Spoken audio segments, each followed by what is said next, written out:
After not conceding in the league in 7 games, we've finally rectified that, and now we can't seem to keep the goals out.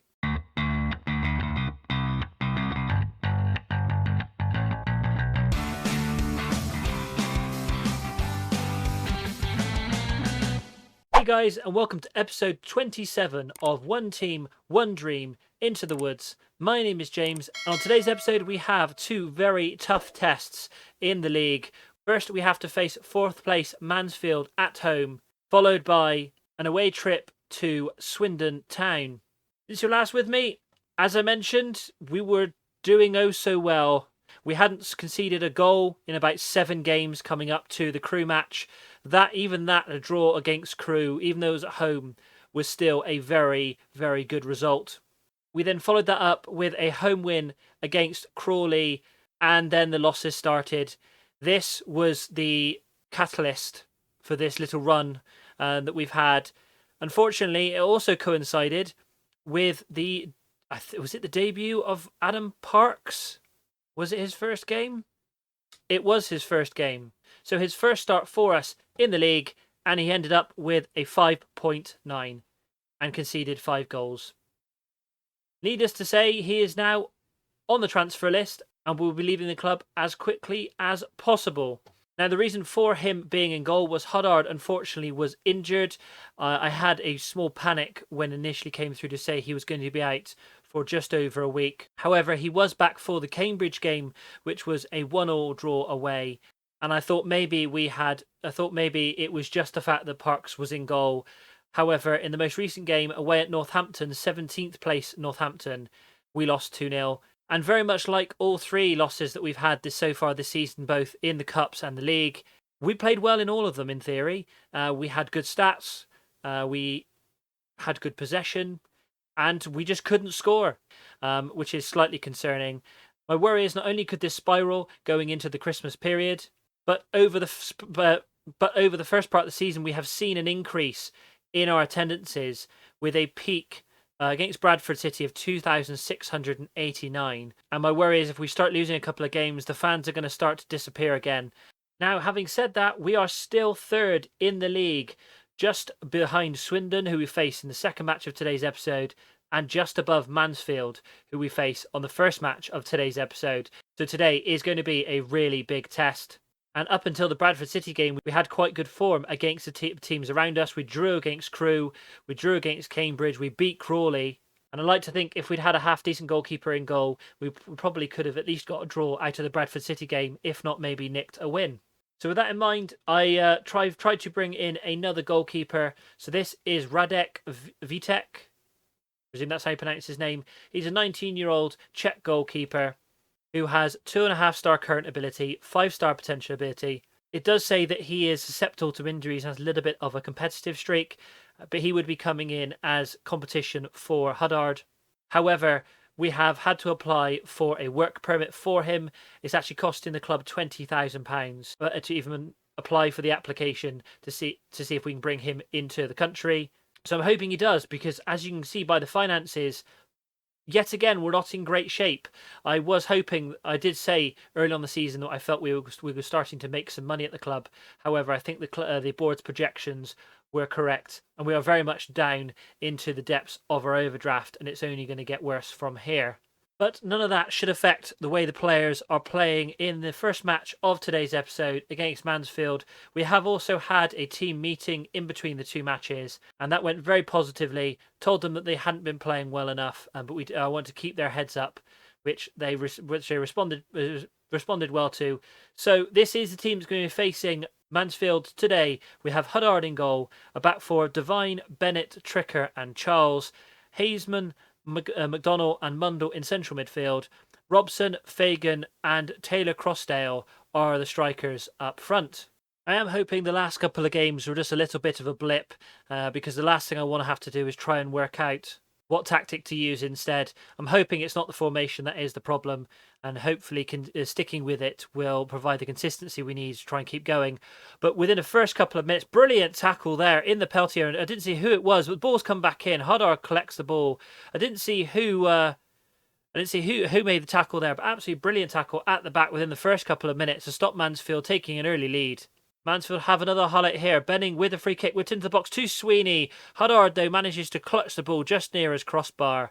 Does well to bring it to his chest. And now he hoofs the ball forward, looking for Taylor Crossdale. Brings it down for Mundle.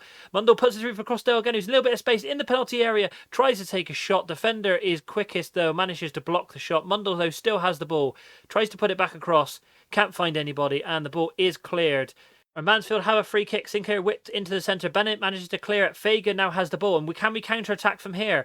Fagan's moving forward a little bit of space. Trips over. Tries to keep the ball. Mansfield, though, collect the ball back. The ball is now with Sweet. Sweet hoofs it forward. But only as far as Charles, our fullback. Now to Mundle. To Hazeman. Can we build something again? Hazeman's pushed out wide to Devine. Into the penalty area. Can he whip the cross in? He cannot, however, he has drawn a penalty by the looks of it. He's been taken, I presume, but the number 10 is Fagan.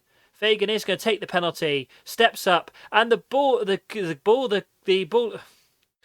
the shot is saved. I'm not sure what happened there, completely lost my words. The shot was saved there by the Mansfield goalkeeper. We have a corner, McDonnell into the centre. Sinclair clears it very easily. And Robson bizarrely puts it out for a throw-in. Very disappointing there. I think Fagan's rating is probably going to take a massive hit because of that penalty miss. I'm going to point the finger. Not happy with the performance out there.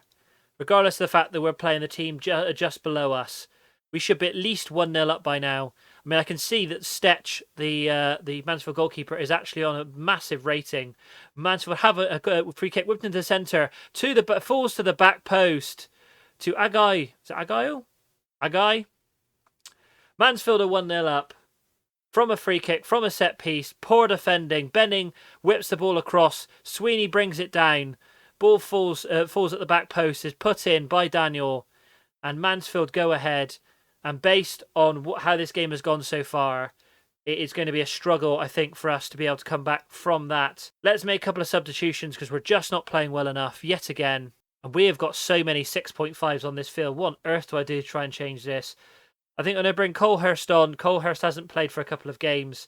Bring him back into the fold. See if he can make a difference. Hopefully his experience will do something in the middle.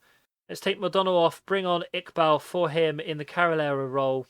Although I'm going to take a little bit of a risk, actually. I'm going to push him forward as a central midfielder on attack. Just try and get an extra body in this space to see if we can try and get at least a goal and a draw from this game. Right, let's see. Hopefully those two substitutions will make a little bit of a difference in this game. I am also, though, going to demand more. As Mansfield have a free kick with Benning yet again. Whipped in. Devine manages to clear it. Robson now with the ball. Can we counter-attack here? Robson with the ball forward to Colehurst. His first touch. And he is brought down. Surely he is going off. It is a second yellow. This is a massive opportunity for us now to be able to not only get a draw from this game, but surely we should be able to try and get a result in this match. And we have a throw-in on 65 minutes. O'Driscoll then manages to clear it. Bennett is first to the ball. To Tricker. Tricker's got a little bit of space to be able to pass into. To Charles. Into Mundle. Back to Charles. Nice 1-2. Chipped into the penalty area. To Fagan at the back post. Oh, he smashes it into the back of the net, but he is offside. Charles did really well with Mundle with the 1-2. Chips it across. I mean, was Fagan offside there? I think Colehurst was offside there, I think, more than Fagan. But the ball is disallowed nonetheless, and there's no VAR at this level. And coming up to 75 minutes now. What else do we do? Take Fagan off. Let's bring on McKinnon. Swap the two over. Play him as a deep-lying forward. Keep him there as an advanced forward. We'll also switch to a attacking mentality as well. Push him forward as a shadow striker. Bring Hazeman forward. We're just going to push everyone forward now. Everyone forward to try and make this man advantage pay, hopefully. But I think coming up to this now, coming up to last 10 minutes, it is going to be another loss, unfortunately. Demand more from the players. Let's go very attacking. This is so frustrating. If this is a 1-0 loss against a 10-man side, and we're coming into added time, and that is it. That's 3 losses in 4 now. I thrash my arms. That's not good enough.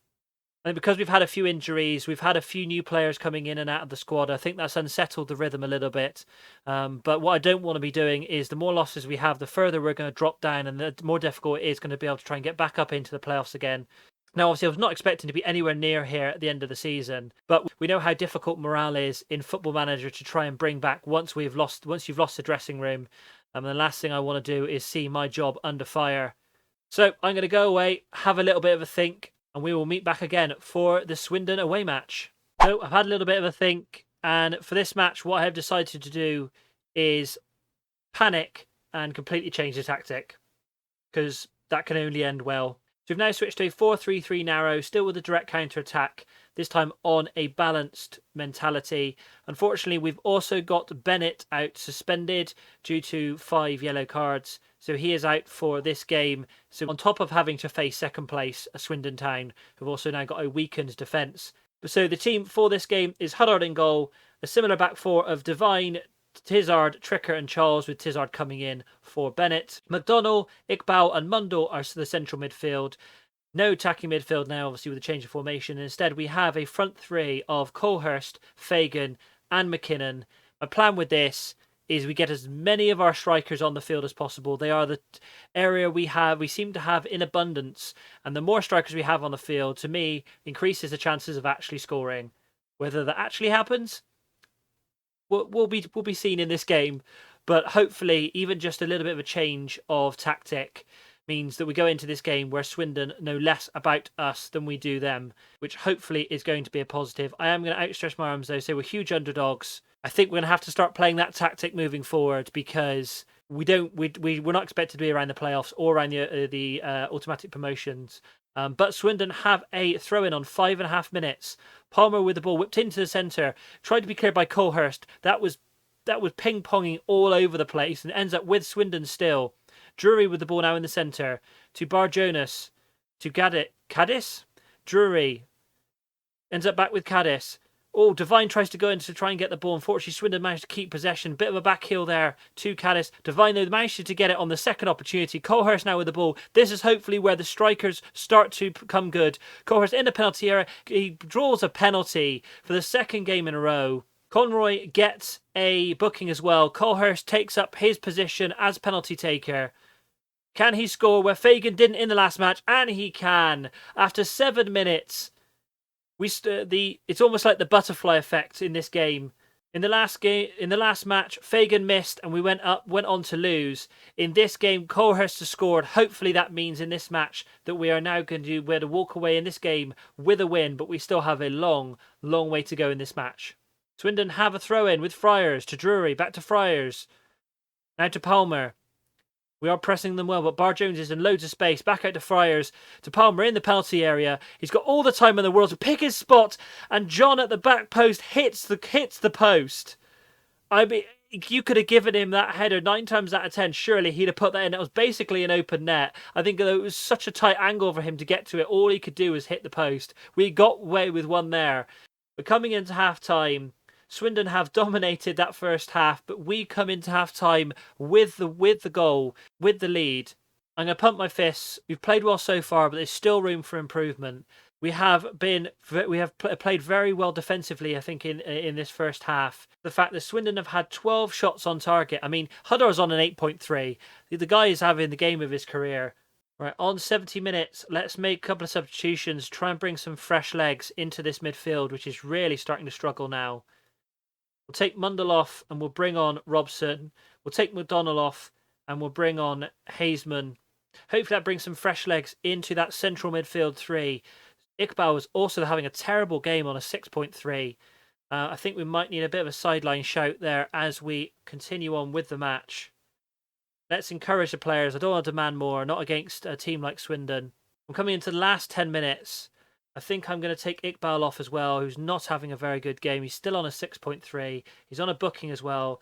Let's bring on Lewis into that deep-lying playmaker role, but let's push Lewis forward a little bit into more of a comfortable position in that more advanced role that he is probably used to playing in the attacking midfield. And Swindon have a highlight on 86 minutes. Fryer with a throw-in to Ingham.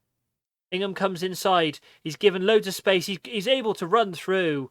Luckily, the ball doesn't have any venom on it at all, and Huddard manages to collect it quite comfortably.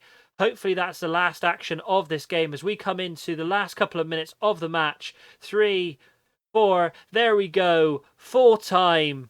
It's definitely not one of the more dominating victories we'll have this season, but it is massive to get a 1-0 away win against Swindon Town to break the trend of the last couple of games. I'm going to outstretch my arms. People had us written off today. All you got to ask is, why could we have not done that over the last couple of games? But maybe it was a tactical change. Maybe just switching the tactic pretty much at the last minute. Hopefully confused the Swindon team enough that they weren't sure how to counter against it. I think also it is a very defensive tactic, which hopefully it was the reason for the clean sheet, as well as the fact that Huddard had a 9.0 rating. 9.0 rating for a goalkeeper. I know it's a big thing in FM this year. The goalkeepers now have proper ratings, so it's fantastic to see a goalkeeper with that rating. This is really taking a long time to load. There we go. There's the final result. 1-0. Pushes up back up into third place. 6 points ahead of Stockport and only 2 points behind Swindon Town as well. Crew, though, now are 6 points ahead of us, and I think are, even at this early stage, could be running away with the title. And this is a rarity as well, being able to give a performance review to the goalkeeper. I'm going to put my arm around him. Goalkeeping was joy to behold with a 9.0 rating in that game. Absolutely brilliant. And that does actually make me feel a little bit better about the last match. The fact that Mansfield won a 5-game unbeaten run. But they managed to... Where are Wycombe in the table? So 17th place Wycombe managed to beat Mansfield, but we couldn't. So frustrating. Right, where are we going to come back? Now, we've got Exeter in the first round of the FA Cup, but I don't necessarily want to come back as soon as that. I think I'm going to push it round to the end of November, going into December. If we manage to beat Exeter and go through the second round of the FA Cup, I might show that on an episode instead, which hopefully will be around this point here. Exeter, are they in our league, I believe? Yes, they're the bottom of the table. They haven't actually won a game this season.